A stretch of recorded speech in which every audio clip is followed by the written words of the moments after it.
In our last discussion about policy, we looked at the policy making process.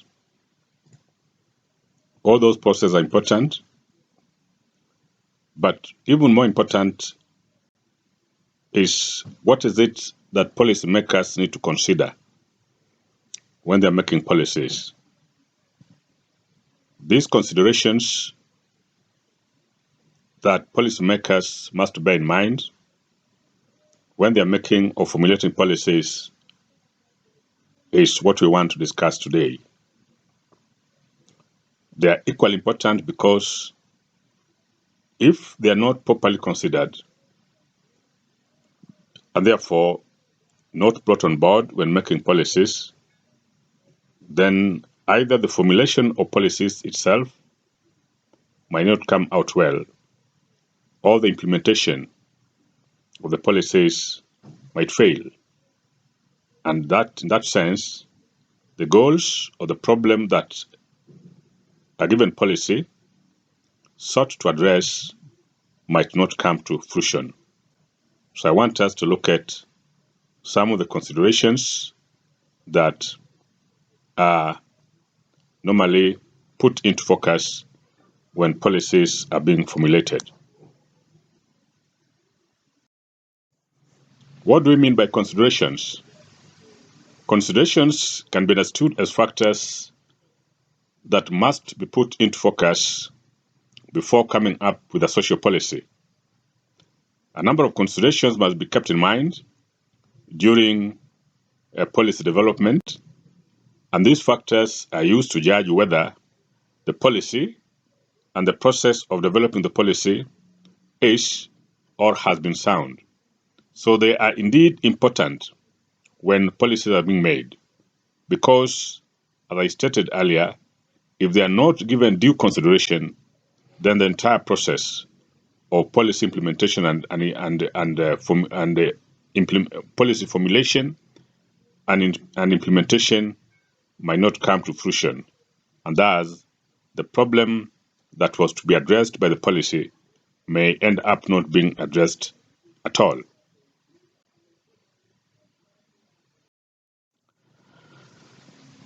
Some of the considerations are as follows.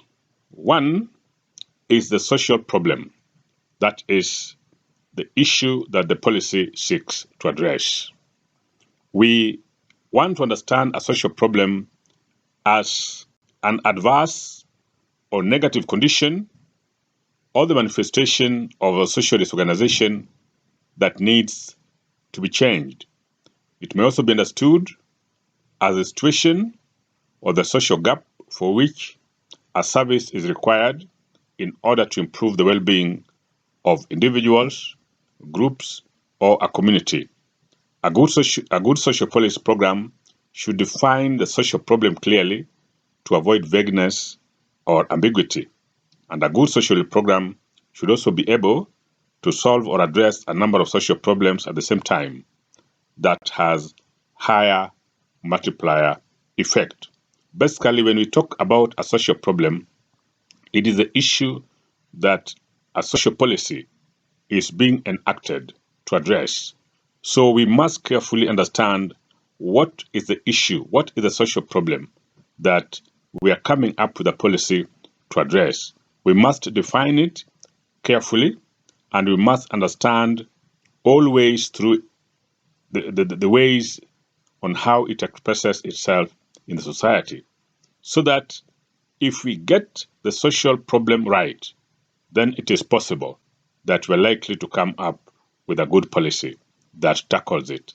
Otherwise, if we don't get the social problem properly and correctly and in all its dimensions, then it is possible that the policies that we come up with will either address some and fail to address other aspects of that social problem, or completely fail to address it at all.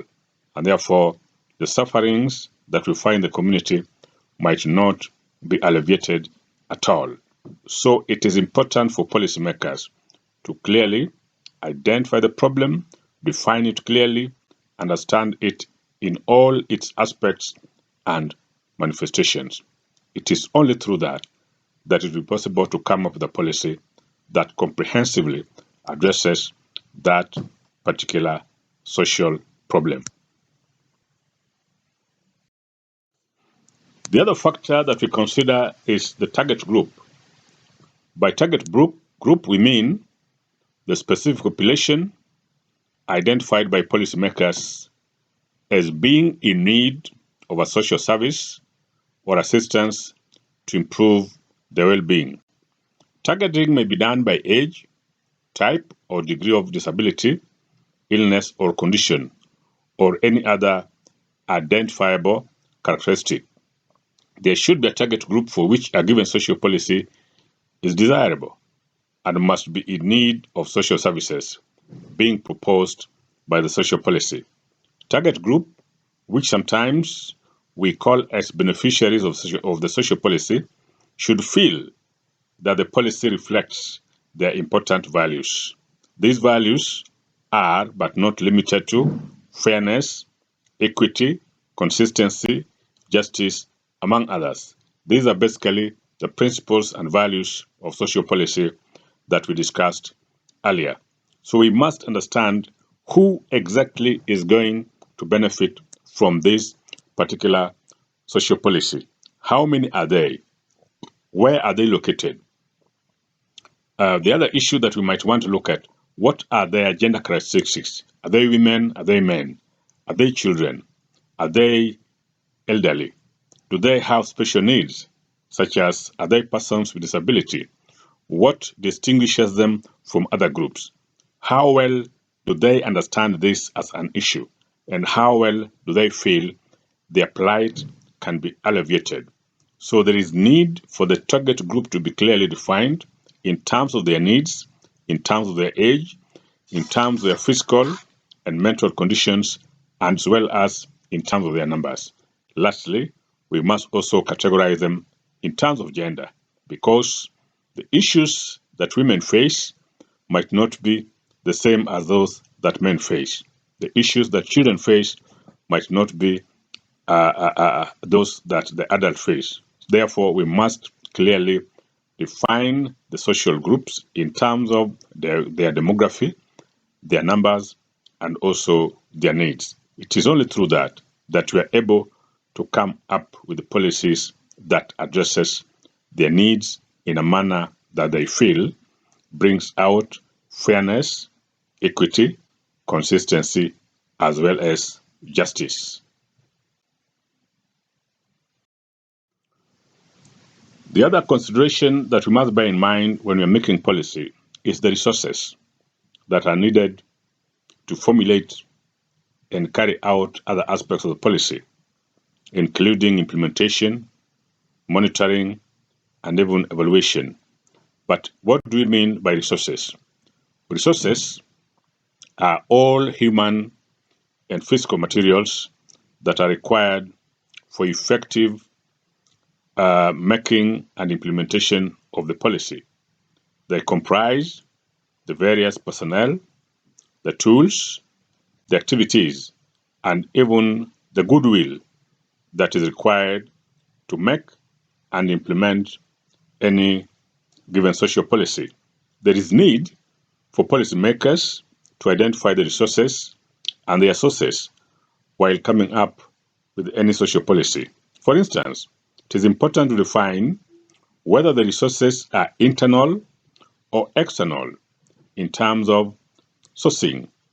If we don't source for first, if we don't identify for the kind of resources required and then source for them, then it becomes difficult. One, for the policy to be made and also for the policy to be implemented. The making of a policy, as we have seen, is quite a laborious process that requires different players to be brought on board. And in doing all these things, resources are required to mobilize, to call meetings, to discuss issues, and to subject issues that have been discussed to various experts and stakeholders for validation, among other things. So resources are needed to make policies. But even more important, we need resources to have the policies implemented. If we don't have resources to implement the policies, then it becomes meaningless in the first place to develop the policy, because without resources, the policy cannot be implemented. And by failing to implement the policy, it means that we have not in any way addressed the plight of the citizens that the policy had identified as being in need of some form of intervention. So resources is a prerequisite when it comes to policy making, because we need them to make policies. They are needed to implement policies. They are also needed to monitor the implementation of the policy, and also to evaluate the impact and results of the policy. So it is quite important that resources are given due considerations. Implementation period of the policy is yet another important consideration that policymakers must bear in mind. Policymakers should consider the period required for the proposed policy to be successfully implemented. It is important for policymakers to also specify the implementation period, or whether there are phases involved in their implementation. The implementation phases may also need to be tailored with the national budget cycle and donor funding cycles. Most programs that require phases are those that require knowledge as well as attitudinal change, such as family planning, among other things. Therefore, policy targeting such areas may require pilot programs in different geographical areas to ensure that they are properly understood, and to ensure that stage one builds on to the next phases. We know that policies, even within a given policy, there are various programs that may need to be implemented at different periods. Some might require to be implemented immediately as a way of building the base for other activities, while others may require to be implemented later. So at all times, it is important that policymakers understand fully the period they will need for any given policy to be implemented successfully. They also need for a clear scheduling of activities to ensure that every program or activity is provided with adequate time. But even more important is for policymakers to come up with implementation schedule of the policies that is in sync with the national budget cycles, so that you don't have a policy phase that requires implementation, yet the resources required to have it implemented are with the government, and the government is yet to put it into consideration in its budget cycle. So it is important for policymakers to work hand in hand with the relevant government institutions that are in charge of budgeting to ensure that from each phase, there is adequate input or adequate allocation of the resources that are required to implement the policy from phase one to the other phases until until the implementation of the policy is successfully completed.